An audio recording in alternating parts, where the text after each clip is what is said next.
Kung sumama ka sa taong laging talo, matatalo ka rin. Pero kung sumama ka sa milyonaryo, May matututunan ka higit pa sa pera. Sumama ka sa mga taong may disiplina. Masasanay kang gumalaw kahit walang gana. Sumama ka sa mga may pangarap. Mabubuhay ulit ang sayo. Yung mga kaibigan mong kahit pagod, tuloy pa rin. Yan ang mga taong haatak sa'yo pataas. Hindi sila Nagyayabang.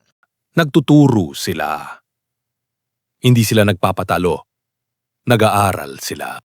Kapag ang kasama mo ay mga taong may direksyon, unti-unti mo ring inaayos ang landas mo. gusto mong umasenso?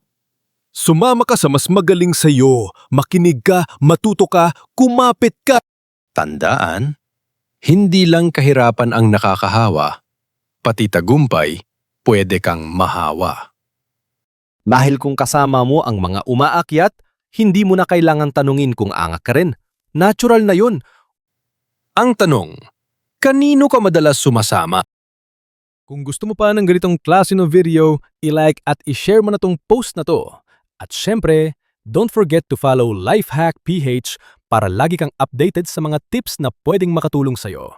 I-click mo na rin ang notification bell para ikaw ang unang makakita sa susunod kong content.